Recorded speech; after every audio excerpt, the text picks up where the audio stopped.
l'Església Catòlica. Fa segles que enlluerna el món amb la magnificència dels seus rituals i l'opulència del seu art i arquitectura. En nom de Jesús, que va néixer en un estable, actualment aplega 1.200 milions de catòlics. L'Església Catòlica del segle XXI és una potència econòmica mundial. Dóna feina a milions de persones, posseeix una quantitat ingent de béns immobles i té inversions arreu del planeta. Però avui, com sempre, la seva riquesa porta polèmica. Em dic John Dickey i sóc historiador.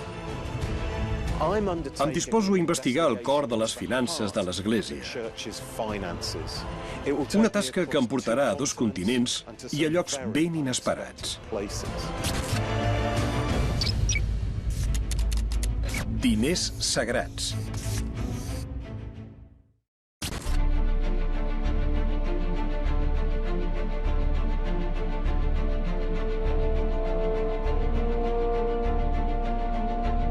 Comptant només els últims anys, un seguit d'escàndols han sacsejat a l'Església Catòlica fins als fonaments. Un bisbe alemany es va gastar més de 31 milions d'euros per reformar la seva residència diocesana. El president del Banc del Vaticà ha estat objecte d'una investigació. Fins i tot l'exmajordom del papa hi ha ficat cullerada filtrant uns documents que revelen disputes per diners entre la jerarquia eclesiàstica. Els escàndols financers han revelat una església a la defensiva, que se sent atacada. Un papa reformador de debò com Ratzinger va rebre el boicot de la cúria, immers en lluites internes, que el va dur a la renúncia i va provocar una davallada irrecuperable en la credibilitat i la imatge de responsabilitat de l'Església davant de l'opinió pública. La necessitat de posar fi a la incompetència i les irregularitats financeres va ser decisiva en l'elecció del papa Francesc. Va ser el conclave més contrari a l'establishment dels últims 100 anys. No és que els seus membres volguessin rebutjar les ensenyances de Benet XVI. El que volien rebutjar era la gestió econòmica del Vaticà dels 8 anys anteriors. N'estaven tips. I van elegir un reformador que veien capaç d'entrar a Roma i fer neteja. Però al nou papa se li gira feina. Sacerdots que fiquen la mà a la col·lecta de missa. Arquebisbes que inverteixen en un canal de pornografia. Un imperi immobiliari ocult. Acusacions de blanqueig de diners i corrupció. Víctimes d'abusos sexuals presumptament privades de les seves indemnitzacions. Per què és víctima de tants escàndols econòmics, l'Església Catòlica? Pot reconciliar els seus diners amb la seva moral? Les respostes que busco m'allunyen de la columnata de la plaça de Sant Pere i em porten al cor d'Europa, a Eslovènia, on una arxidiòcesi va entrar en un frenesí inversor que va provocar unes pèrdues impressionants de 800 milions de dòlars.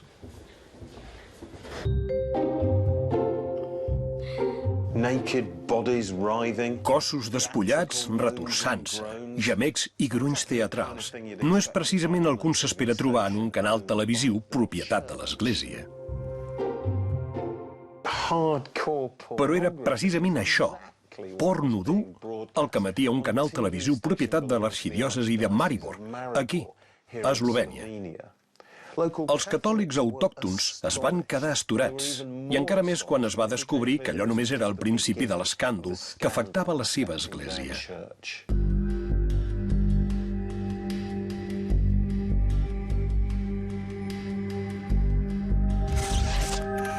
Tres bisbes apartats dels seus càrrecs, un sacerdot exiliat a un monestir austríac, una diòcesi a punt de fer fallida. Vet aquí el trist final d'una història que va començar el 1991, quan el país es va expulsar del damunt el comunisme i va obtenir la independència. A Maribor, l'Església va rebre amb els braços oberts el capitalisme i es va llançar temeràriament al món de les inversions.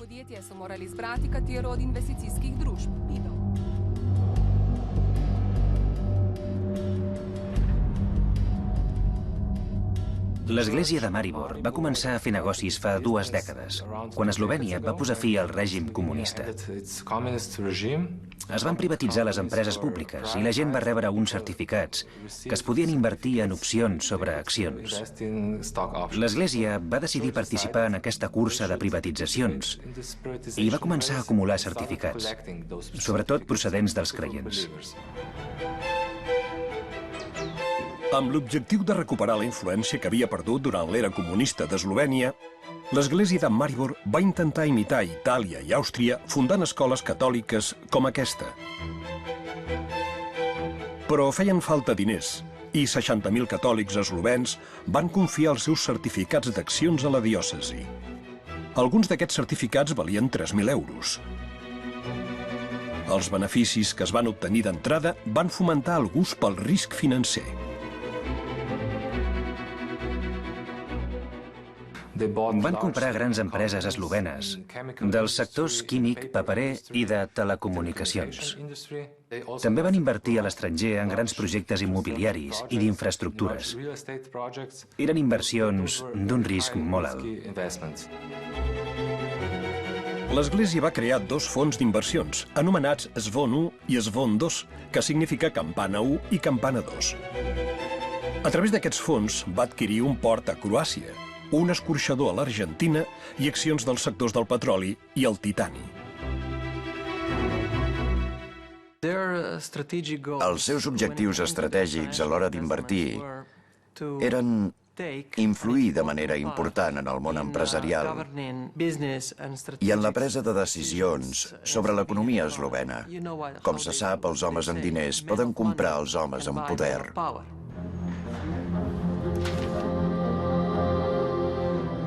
La inversió més important i arriscada de l'arxidiòcesi va correspondre a una empresa de telecomunicacions anomenada T2. Sí, la que es va descobrir que difonia pornografia. Teòricament, T2 havia d'instal·lar fibra òptica per tot Eslovènia. Un projecte amb un gran potencial que comptava amb el suport d'uns préstecs bancaris generosos, però llavors va arribar la crisi de l'eurozona.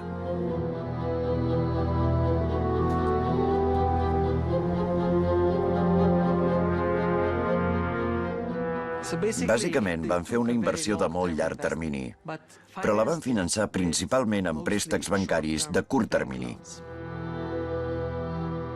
És increïble que obtinguessin aquesta quantitat de crèdits.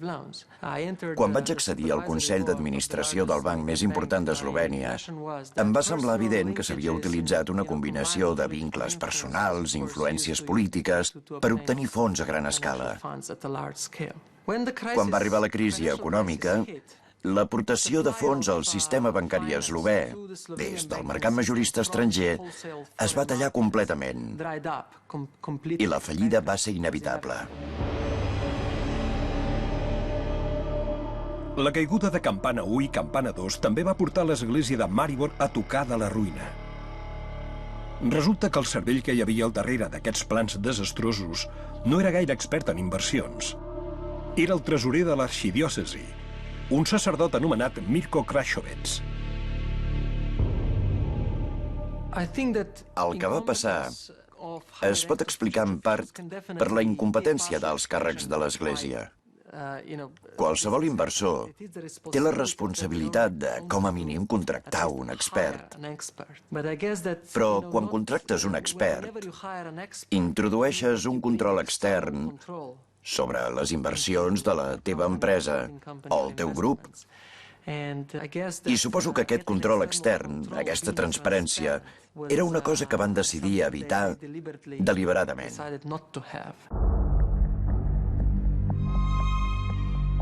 Finalment, el Vaticà va descobrir què passava a Maribor el 2007, quan el bisbe va demanar permís a Roma per sol·licitar 2 crèdits de 5 milions d'euros. I fins i tot llavors, el papa Benet va trigar 3 anys a intervenir-hi. Es van destituir l'arquebisbe i el seu tresorer i es va enviar el pare Loise Atzvikal a posar ordre a aquell desori. L'església de Maribor està en una situació ben complicada. L'església de Maribor no tindrà més mitjans que els que li arribin dels fidels. I ara tindrà molts problemes perquè sense aquests mitjans econòmics haurà de tirar endavant igualment la seva tasca pastoral. Serà una església molt dependent dels fidels i també al servei dels fidels.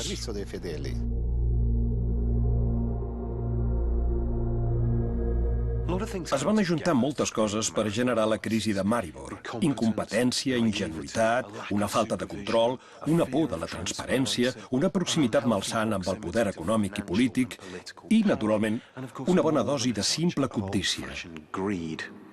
Però Eslovènia no és ni de bon tros l'únic lloc on l'Església té aquests mateixos problemes.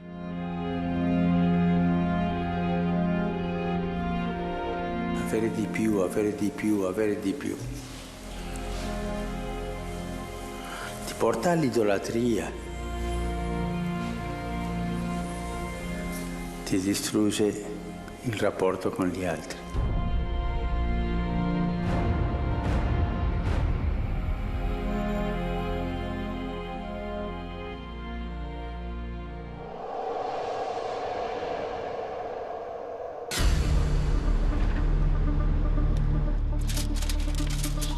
En qüestió de diners, poques coses han portat més mal de caps a l'Església Catòlica que l'IOR, més conegut com el Banc del Vaticà. El juny del 2013, la detenció d'un sacerdot va tornar a posar de manifest els defectes d'aquesta institució polèmica.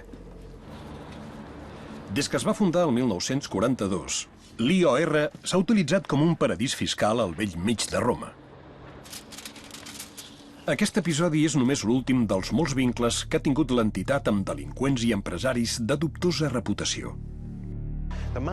L'home que centra la notícia és un sacerdot, Nuncio Scarano, tot i que aquí se'l coneix com a Monsenyor 500.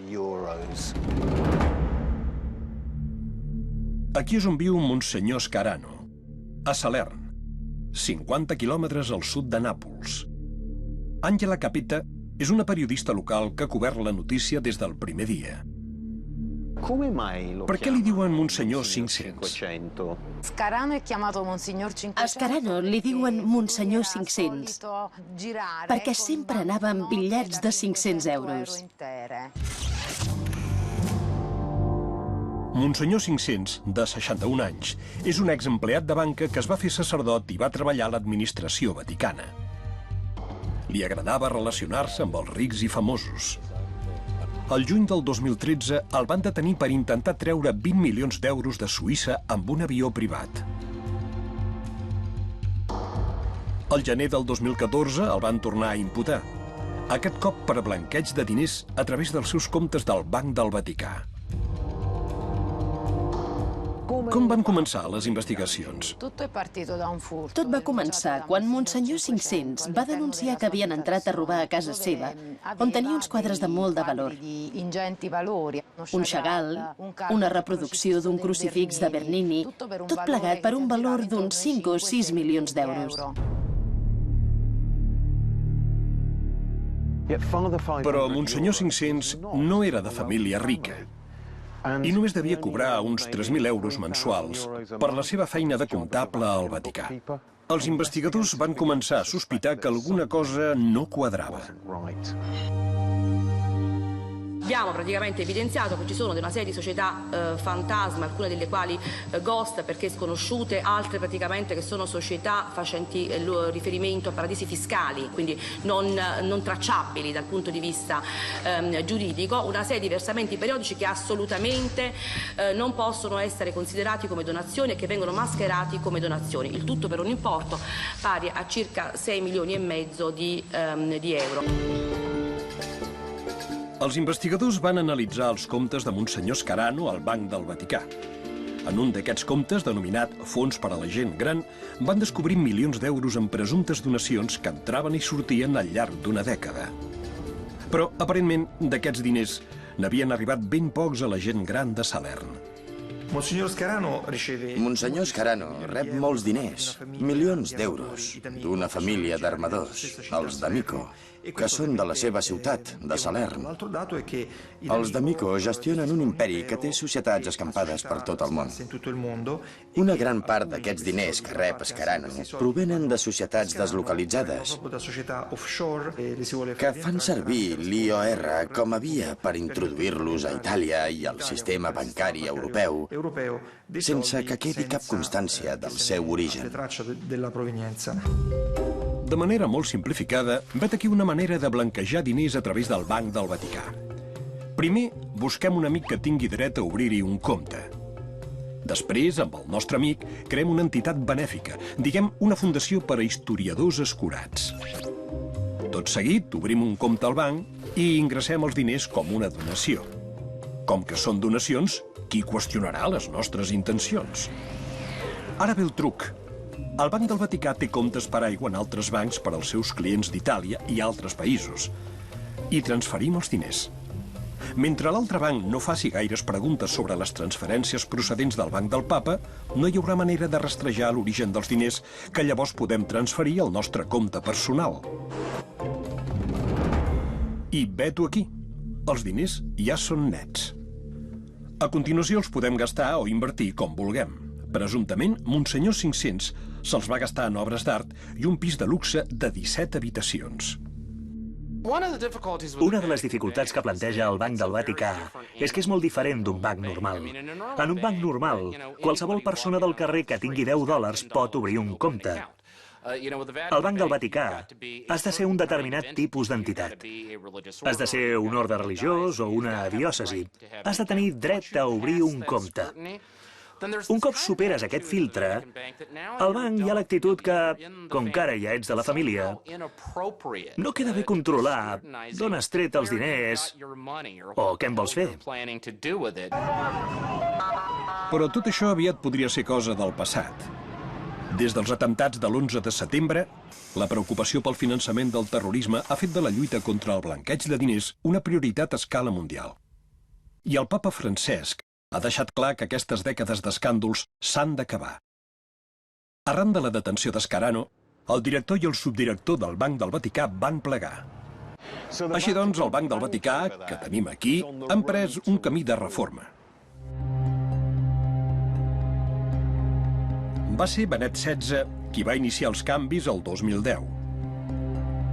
Va aprovar la primera llei del Vaticà contra el blanqueig de diners. Va crear un organisme de control financer i, abans de plegar, va nomenar un nou president del Banc del Vaticà que va començar a controlar els comptes. Com a resultat, el 2013 es van identificar més de 100 transaccions sospitoses i es va enviar un qüestionari molt especial a tots els titulars de comptes. El Banc del Vaticà vol saber d'on venen els diners. No és una mesura gaire popular. Al Vaticà hi ha persones de la vella escola, entre elles alguns cardenals, que troben profundament ofensiu que el banc vulgui saber d'on han tret els diners i què en pensen fer. Una zona fosca és, sens dubte, la de les fundacions, que poden encobrir usos o fluxos de diners que no tenen res a veure amb la seva funció institucional, o poden ser fundacions directament fictícies.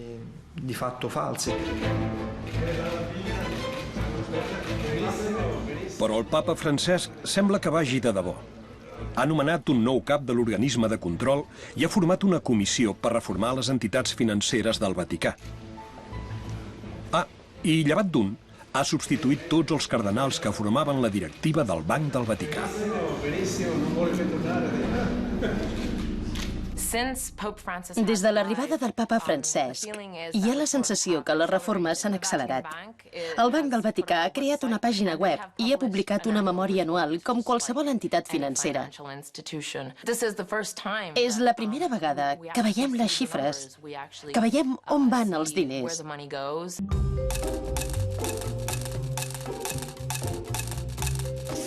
Tot i els problemes que ha causat, el Banc del Vaticà és sorprenentment petit.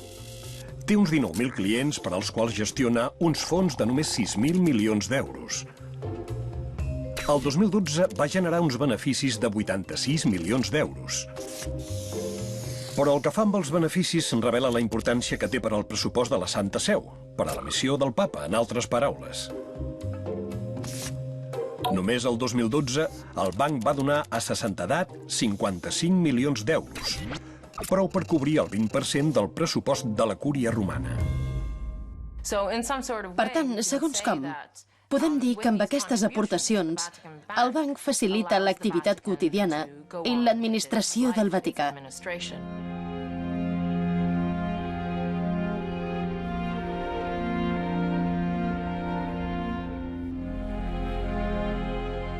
Io non so come finirà lo IOR. Alcuni dicono che forse è meglio che sia una banca, altri che sia un fondo di aiuto, altri dicono chiuderlo. Ma se sentono queste voci, io non so. Io mi fido del lavoro delle persone, dello IOR, che stanno lavorando in questo. Anche della Commissione. Però la transparència no acaba d'arribar a la plaça de Sant Pere. Mirem el pressupost operatiu de la Santa Seu. El 2012 va presentar uns ingressos d'uns 250 milions d'euros i unes despeses d'uns 248 milions. I, per tant, hi va haver un superàvit de 2 milions d'euros, si fa no fa.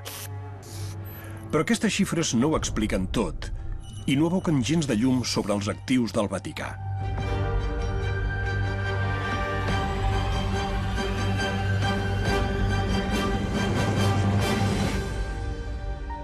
Quan pensem en la riquesa del Vaticà, el primer que ens ve al cap, normalment, són els tresors artístics i arquitectònics. Però la Capella Sixtina i totes les fantàstiques escultures i pintures dels museus del Vaticà no es poden vendre. El que fa ric de debò el papa és una cosa molt més prosaica. El totxo.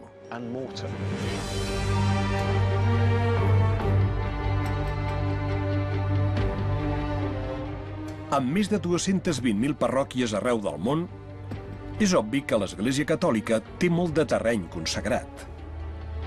Però això només és el principi. El papa és possiblement un dels propietaris més importants del món.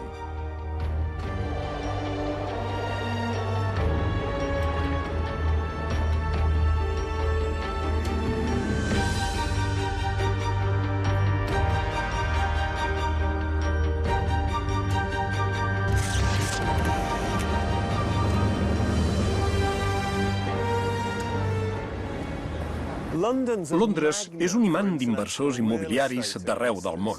Però no m'hauria esperat mai trobar-hi l'Església Catòlica. Soc a Mayfair, una de les zones més cares de la ciutat. L'edifici que tinc al davant es va comprar el 2006 per uns 15 milions de lliures, 18 milions d'euros. Actualment es calcula que en val uns 25, 30 en euros. No és una mala inversió. El periodista David Lee va descobrir la identitat del propietari. Quan vam començar a investigar-ho, vam descobrir amb una gran sorpresa que, a través d'una xarxa d'empreses, el Vaticà tenia propietats a Londres per valor de milions de lliures. Quin rastre vau seguir entre aquests edificis i el Vaticà? El que vam descobrir és que tots estaven registrats a nom d'una empresa que es deia Grolux. Quan vam mirar els arxius, va resultar que Grolux estava vinculada a través d'una empresa intermediària de Nova York amb una empresa suïssa que es deia Profima. Ens en pots dir més coses de Profima? A què es dedica? Aparentment, és una societat de cartera suïssa que controla els actius immobiliaris del Vaticà en diversos països europeus. I no hi ha dubte que és l'instrument amb què el Vaticà controla un imperi immobiliari. Ens intrigava que el Vaticà fes tants esforços per ocultar que era propietari d'aquest imperi immobiliari.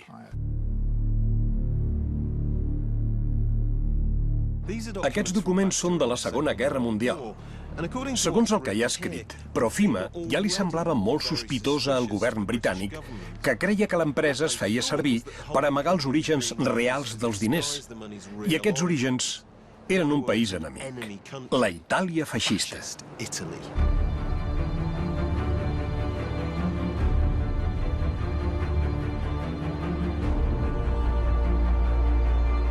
Vet aquí l'home que va donar a la Santa Seu l'oportunitat de convertir-se en una entitat financera a escala mundial, Benito Mussolini.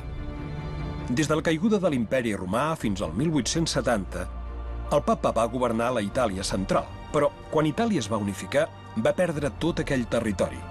Fins que el 1929, amb els pactes del Laterà, el Duce va compensar el Vaticà pel que havia perdut. Li va donar al papa una suma enorme, l'equivalent a 1.500 milions d'euros actuals. Segons l'historiador John Pollard, va ser el punt d'inflexió en la fortuna del Vaticà. Què en va treure Mussolini dels pactes del Laterà i què en va treure la Santa Seu? Mussolini en va treure molt. En va treure el reconeixement d'Itàlia per part del Vaticà. De manera que a partir d'aquell moment no hi podia haver oposició catòlica al règim feixista. I va donar molt de prestigi a la Itàlia feixista arreu del món.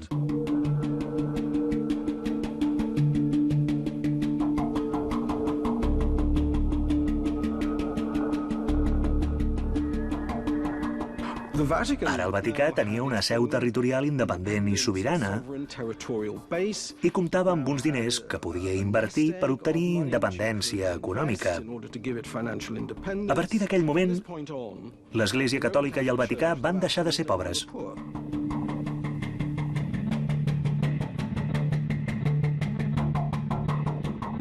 El Vaticà va tenir la gran sort de trobar algú com Bernardino Nogara, un banquer milanès que era un excel·lent gestor d'inversions. Va desenvolupar una estratègia amb una cartera molt gran i diversificada. Va invertir en or, en divises i després en propietats.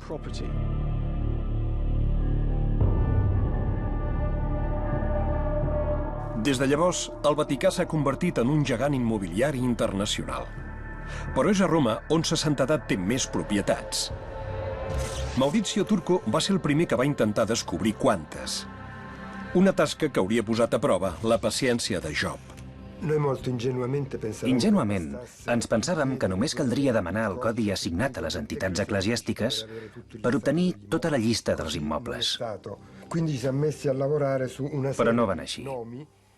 Ens vam posar a treballar amb un seguit de noms relacionats amb sants, congregacions, ordes, per poder obtenir una visió força completa de les propietats que tenien a Roma.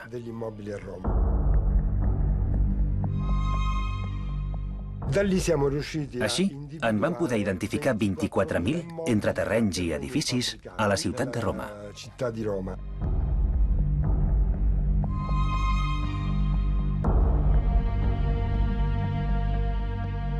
Per què hi ha tant de secretisme? Perquè per cada propietat s'hauria de pagar un impost. L'impost sobre béns immobles.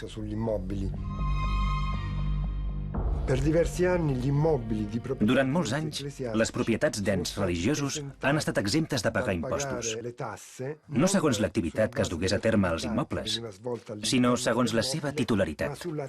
És a dir, que si l'immoble era d'un ens religiós, no pagava impostos, encara que es dediqués a una activitat comercial. Només calia posar una capella dins d'un restaurant, propietat d'un ens religiós, per no pagar impostos. Restaurants i hotels catòlics. No en trobarem gaires a altres parts del món. Però a la ciutat eterna n'hi ha per tot arreu. I generen moltíssims diners. Allotjar-se en un bon hotel catòlic pot costar 600 euros per nit. Des de modestes pensions fins a hotels de 5 estrelles.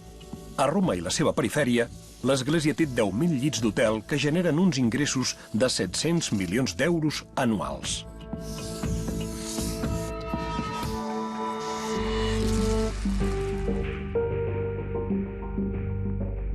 Els béns immobles generen ingressos, naturalment. Però tant a Itàlia com a l'estranger també poden ser un temible instrument de poder. Es poden utilitzar per establir vincles entre el clergat, per una banda, i persones influents de l'Estat, per l'altra.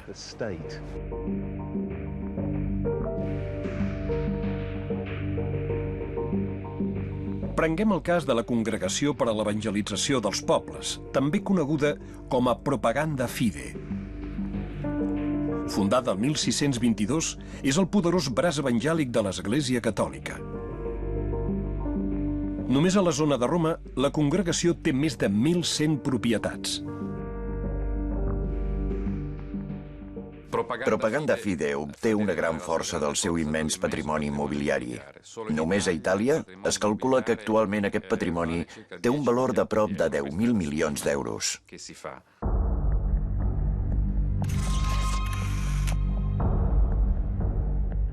El 2010 es va descobrir que molts immobles de Propaganda Fide estaven llogats a preus baixos a polítics, funcionaris i directius del sector privat i públic. Servien de moneda de canvi.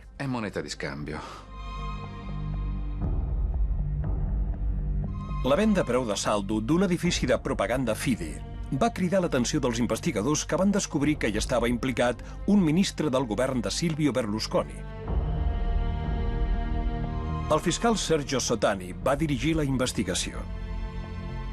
Propaganda Fide, propietària d'aquest palauet, va vendre l'immoble a una societat que tenia com a representant legal el fill de l'exministre d'Infraestructures Lunardi. Segons el contracte, l'adquisició de l'immoble s'havia fet per prop de 3 milions d'euros, però segons l'arquitecte el valor era molt superior, de 7 o 8 milions d'euros pel cap baix. Posteriorment, va arribar a la Fiscalia de Perusa una documentació relacionada amb una subvenció concedida a Propaganda Fide per la creació d'un museu. El ministre havia intervingut indirectament perquè la subvenció es concedís a Propaganda Fide. No podrem saber mai si hi va haver corrupció o no per part del ministre. El Parlament italià no va autoritzar que continués la investigació i el cas es va abandonar. Aquell procediment es va arxivar per prescripció i, per tant, no es van fer investigacions.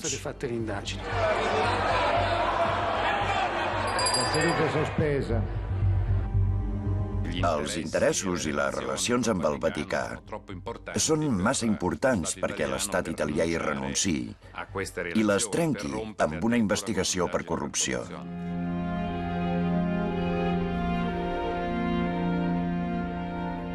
Giuda ha incominciato da peccatore, avaro e finito nella corruzione. Quanto male fanno i corrotti nelle comunità cristiane. Peccatori sì, corrotti no.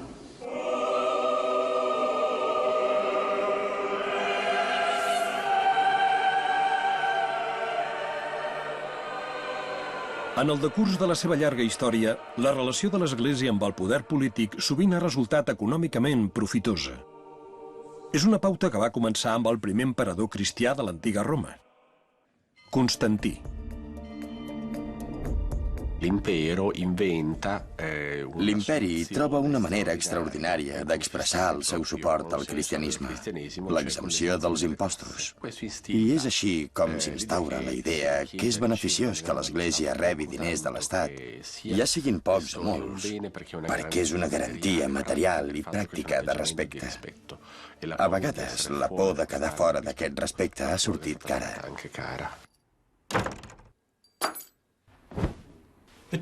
La complicada relació de l'Església amb els diners ha tingut efectes devastadors sobre el cristianisme al llarg de la història. A principis del segle XVI, el papa Lleó X va decidir donar una mena de bitllet de primera classe cap al paradís als pecadors que ajudessin a pagar la factura de la construcció de la Basílica de Sant Pere. Aquesta venda d'indulgències, com s'anomenaven, va ser el que va fer enfurismar Martí Luter i va desencadenar el naixement del protestantisme.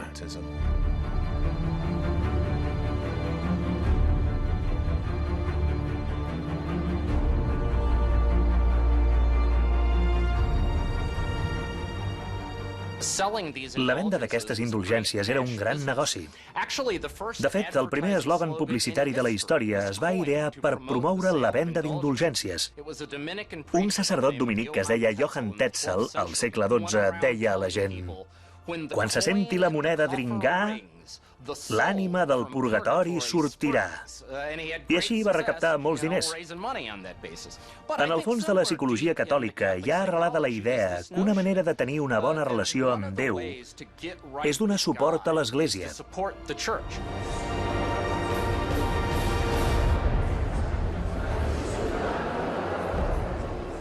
La gent paga misses.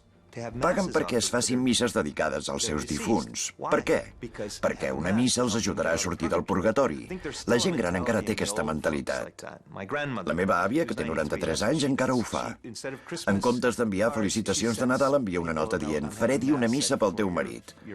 És una cosa que remunta al concepte de les indulgències.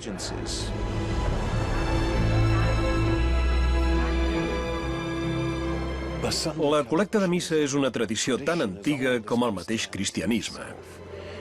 I també és un moment vital per a les arques de l'Església.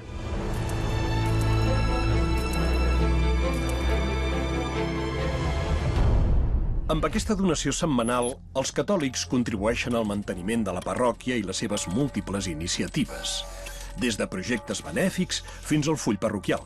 Però no tots els diners es queden en l'àmbit local.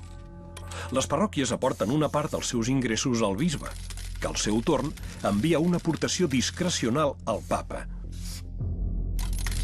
El 2012, els bisbes van enviar més de 26 milions d'euros a la plaça de Sant Pere.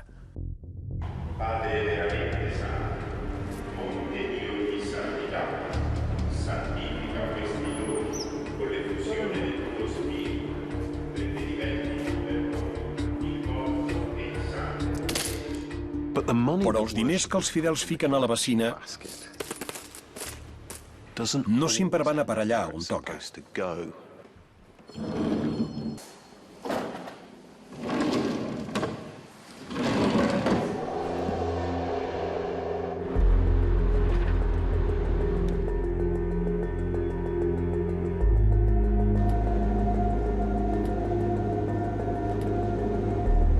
La malversació de donacions és un dels problemes principals a què s'enfronta l'Església arreu del món. Als Estats Units, on les col·lectes generen la suma considerable de 13.000 milions de dòlars anuals, ha arribat a nivells rècord. Chuck Zeck ha creat un màster de gestió eclesiàstica a la Universitat de Villanova i avui en farà una classe.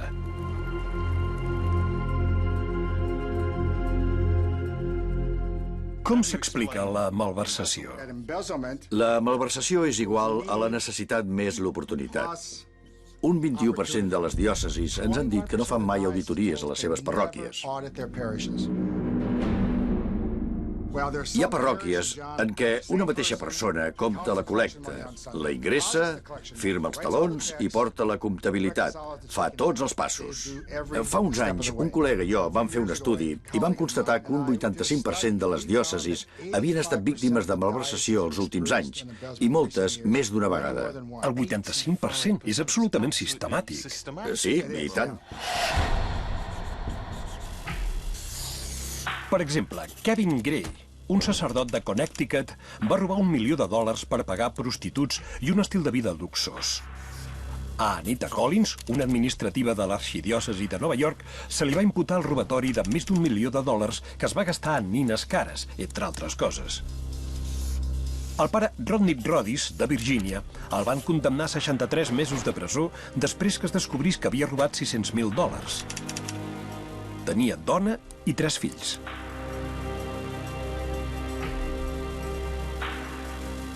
Ningú s'imagina que un sacerdot sigui capaç de robar a l'Església. Ningú s'imagina que un treballador laic sigui capaç de robar a l'Església. Per això no hi ha els controls econòmics interns que són habituals al món empresarial. Més que un desconeixement dels principis de la gestió empresarial, em sembla un desconeixement de la naturalesa humana. Se noi andiamo sulla strada delle ricchezze, se andiamo sulla strada della vanità, diventiamo lupi, no, pastori. Pregate per questo. En qüestió de diners, és una de les organitzacions més matusseres i descentralitzades del món. Crec que, en part, és perquè hi ha la idea que les decisions sobre l'ús dels recursos econòmics no les ha de prendre l'autoritat central, sinó les entitats locals. En part és perquè els que dirigeixen l'Església són grans experts en teologia i litúrgia, però a vegades tenen un coneixement molt rudimentari de les qüestions financeres i, francament, no saben ni quines preguntes s'han de plantejar i encara menys on es poden obtenir les respostes.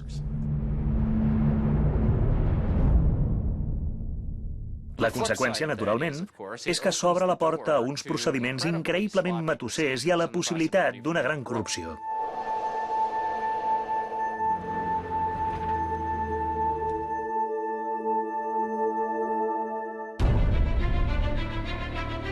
Efectivament, als cercles catòlics dels Estats Units hi ha prou diners per temptar un sant. El 2012, l'arxidiòcesi de Chicago va declarar uns actius de 3.100 milions de dòlars. Una quantitat increïble. En comparació, aquell any, l'arxidiòcesi de Colònia, la més rica d'Alemanya, va declarar uns actius de 166 milions d'euros, un 5% de l'import de la seva parenta nord-americana. La veritat és que la majoria dels diners de l'Església Catòlica dels Estats Units es troben al que podríem anomenar l'Església fora de l'Església. És a dir, entitats que són catòliques, però que no estan sota el control directe dels bisbes. Als Estats Units hi ha 56 xarxes catòliques d'atenció sanitària amb una despesa de prop de 100.000 milions de dòlars. Hi ha 251 universitats catòliques, de les quals només les 10 més importants ja tenen una despesa de més de 6.000 milions de dòlars. En aquest país, majoritàriament protestant, el dòlar catòlic és una potència que s'ha de tenir en compte. Es calcula que l'empremta econòmica de l'Església Catòlica als Estats Units puja a la xifra impressionant de 170.000 milions de dòlars anuals. Les xarxes catòliques d'atenció sanitària suposen un 57% del total i els centres educatius un 28%.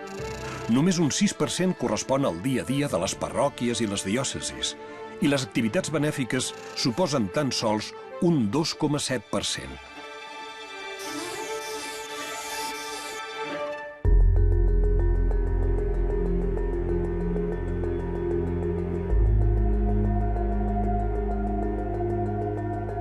Si l'Església Catòlica fos una empresa, seria una de les 20 més importants dels Estats Units, al mateix nivell que companyies com General Motors i Apple. Aquest és un dels motius pels quals, políticament, al llarg dels anys el Vaticà s'ha preocupat tant perquè no se li descontrolés l'Església Catòlica dels Estats Units. Perquè si passés, no només hi perdria 70 milions de catòlics, sinó un conjunt enorme de recursos econòmics que fan semblar insignificants els diners que controla directament el Vaticà. Però l'Església Catòlica dels Estats Units es va descontrolar quan va esclatar l'escàndol més gran de la seva història. L'encobriment dels abusos sexuals de sacerdots a milers de menors arreu del país.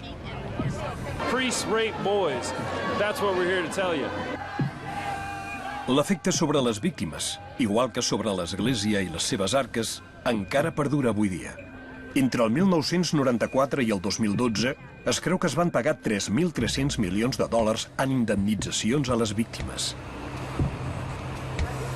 Com a resultat directe, fins al 2014 han fet fallida 10 diòcesis dels Estats Units.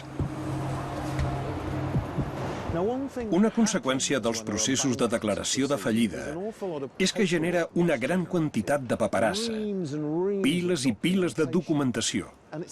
I aquesta documentació ens ha revelat moltes coses que no sabíem sobre l'Església i els seus diners.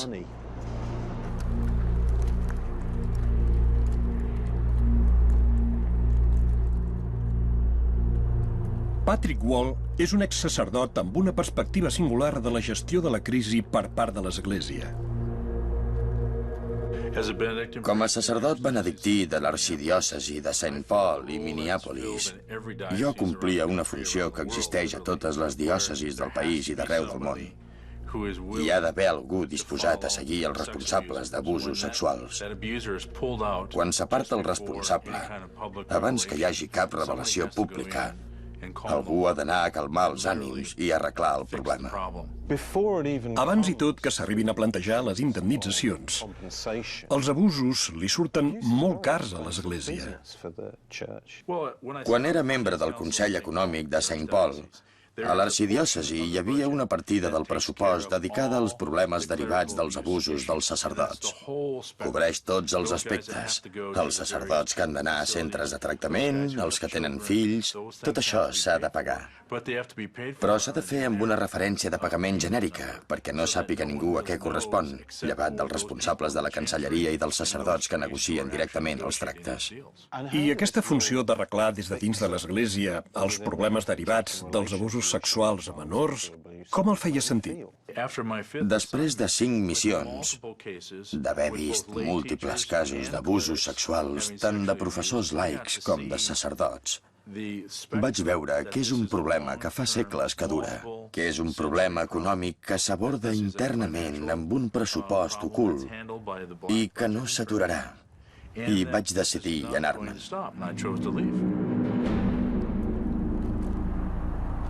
Patrick Wall es va fer advocat i es va associar amb Jeff Anderson, que ha representat més de 1.000 víctimes d'abusos sexuals. Actualment han centrat l'atenció a Milwaukee, on hi ha 48 sacerdots acusats d'abusos.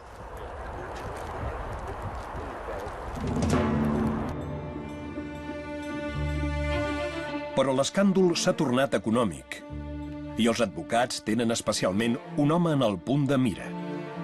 Timothy Dolan, arquebisbe de Milwaukee del 2002 al 2009.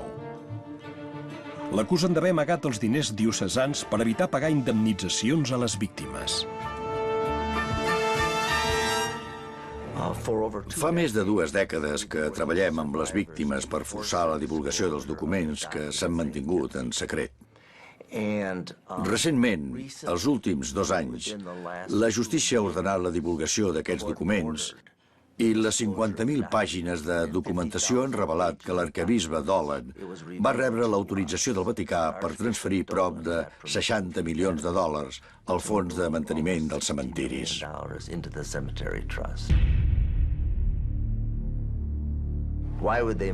Quin sentit té transferir tantíssims diners a un fons que fins ara s'autofinançava? Hi ha un únic motiu per fer aquestes transferències: la decisió de l'arquebisbe d'assegurar-se que ni ell ni la diòcesi haguessin de respondre davant de les víctimes.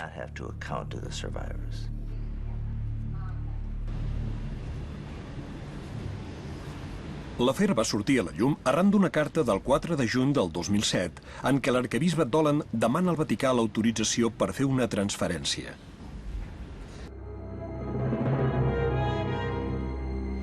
El fons concret al qual es farà la transferència està destinat al manteniment a perpetuïtat dels cementiris catòlics sota la titularitat i la gestió de l'arxidiòcesi de Milwaukee. La transferència d'aquests actius al fons comportarà que se'ls apliquin les mateixes obligacions i restriccions. Transferint els actius al fons, preveig una millor protecció d'aquests recursos davant de qualsevol reclamació jurídica de responsabilitat.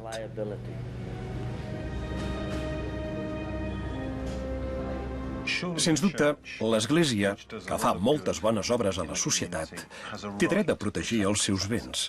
No hi ha dubte que l'Església Catòlica ha fet i continua fent moltíssimes bones obres. Però tampoc hi ha dubte que té un gran poder i que, per preservar aquest poder, per fer bones obres, ha comès i continua cometent delictes sistemàtics per amagar el que ha fet per preservar la reputació. I és en aquest context que, al mateix temps que fa el bé, també fa el mal i permet que es faci el mal.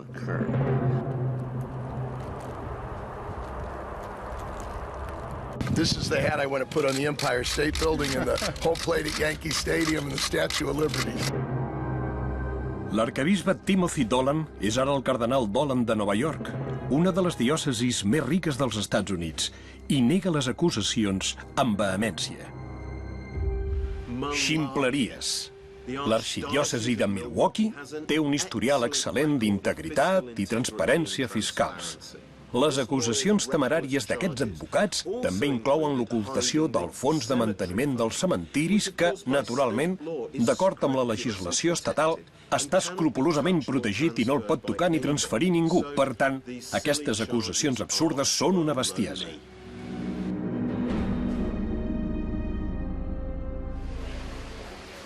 A Milwaukee, les ferides encara estan ben obertes i purulentes. Quan era petit, Peter Isley va ser víctima dels abusos sexuals d'un sacerdot durant 12 anys. Aquí s'han gastat milions i milions i milions de dòlars, no només per encobrir delictes, sinó per assegurar-se que cap víctima rebi ajuda ni indemnitzacions pel que li van fer. 11 milions de dòlars en advocats s'han gastat. Imaginem-nos un cas típic d'un sacerdot que comet abusos sexuals.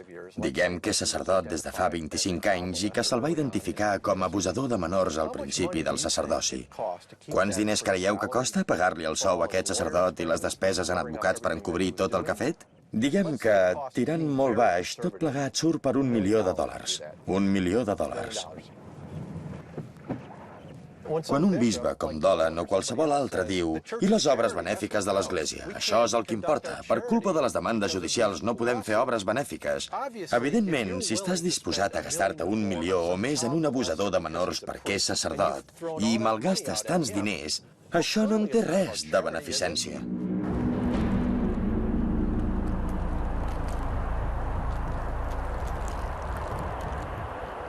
Al gener del 2011, l'arxidiòcesi de Milwaukee es va declarar en fallida.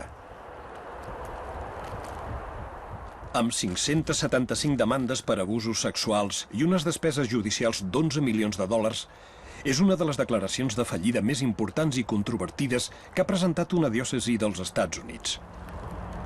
La qüestió del fons de manteniment dels cementiris encara no s'ha resolt.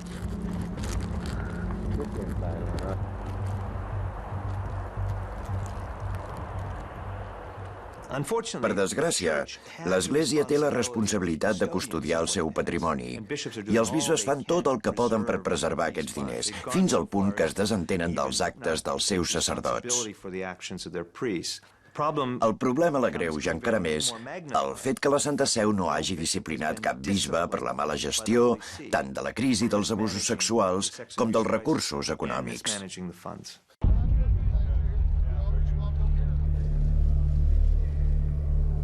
La qüestió de les indemnitzacions a les víctimes d'abusos a menors per part de sacerdots ha desencadenat una batalla jurídica a escala estatal pel que fa a la prescripció dels delictes als Estats Units. El que es discuteix és senzillament si hi ha un termini a partir del qual ja no es pot processar l'autor dels abusos.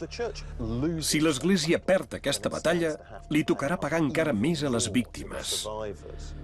Per això està destinant una forta despesa als lobbies polítics.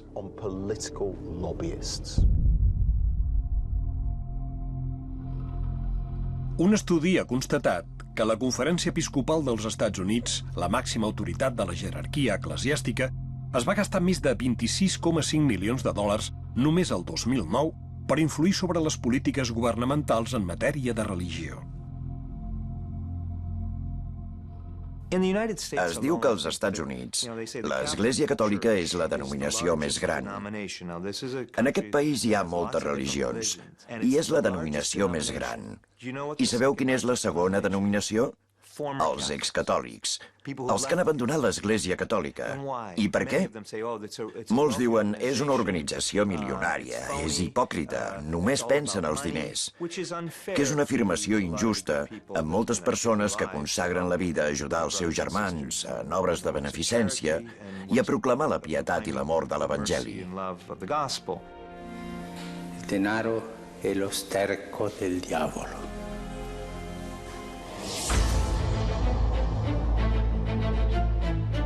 Fer el bé, estimar el proïsme, cuidar els pobres. Vet aquí alguns dels principis del catolicisme que han convençut creients d'arreu del món perquè donessin diners i propietats per a les obres benèfiques de l'Església i obres d'art per proclamar-ne el missatge. A tot arreu on he anat, he vist una església profundament incòmoda davant la idea d'assumir els perills i les responsabilitats que comporta inevitablement la gestió de la riquesa. La resposta del papa Francesc ha estat una visió inspiradora d'una església pobra. Però què significa això?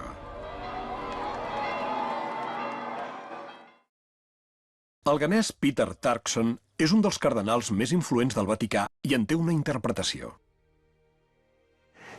Creu que amb els seus advertiments sobre els diners, la corrupció, etc., també vol enviar un missatge a l'Església mateixa? Sí, el missatge també va adreçat als que són dins de l'Església i es refereix a l'actitud davant dels diners i la riquesa, que pot perjudicar la credibilitat de la tasca evangèlica i pastoral. Per tant, el missatge va adreçat a tots nosaltres. El mateix papa Francesc dona exemple.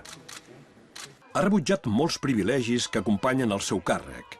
Es desplaça amb un cotxe normal i corrent i s'estima més una habitació d'hotel que la majestuositat del Palau Apostòlic.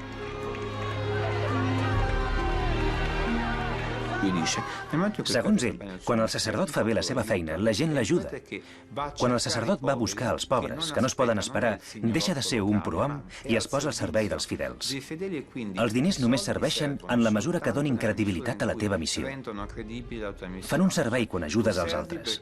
Si no ajudes ningú, els diners es tornen un obstacle per la teva missió.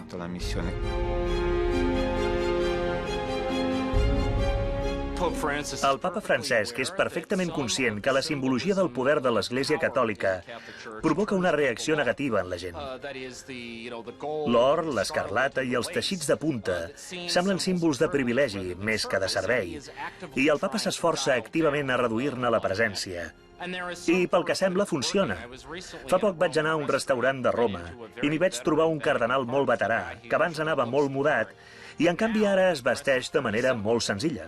Quan li vaig preguntar de broma què li passava, em va dir: tingues en compte que amb aquest papa ara és moda la senzillesa. La pressió perquè hi hagi canvis a l'Església Catòlica és molt forta. Els escàndols successius n'han debilitat l'autoritat, n'han tacat la reputació i n'han enterbolit el missatge.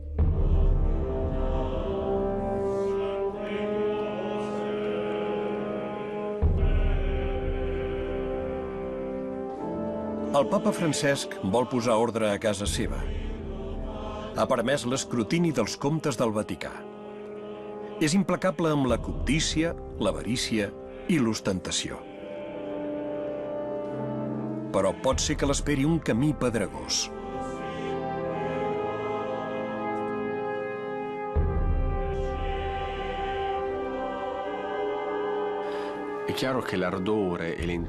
És evident que la reforma que ha emprès el papa Francesc amb tanta passió i intensitat es troba amb dificultats, perquè quan es toca l'equilibri de poders, òbviament es fan amics, però de vegades també enemics.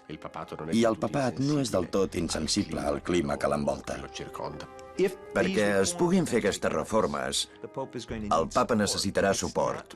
I no és clar que compti amb un suport prou fort ara mateix. Ha contrariat molta gent, no només al Vaticà.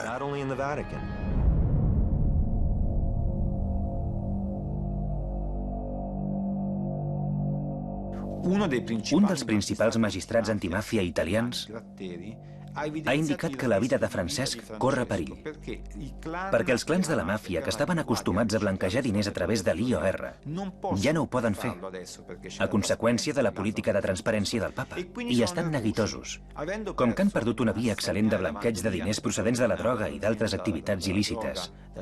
És possible que es plantegin d'atemptar contra Francesc.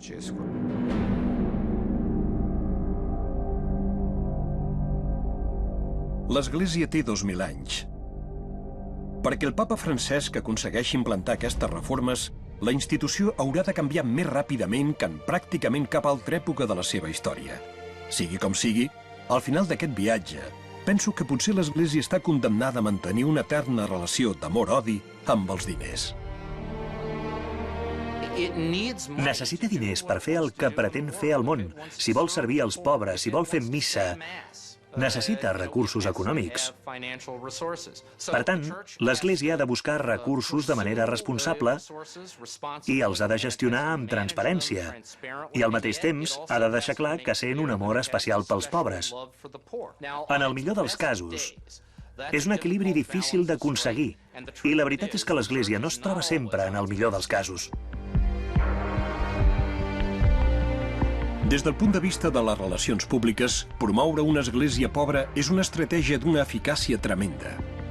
Les multituds que treu Francesc ho demostren. Però reforma és una d'aquelles paraules com amor i esperança. Tothom hi està a favor. El que costa és posar-ho en pràctica. Tot i la seva popularitat, si el papa Francesc no resol els problemes que té l'Església amb els diners, no tindrà rellevància pràcticament res més del seu papat.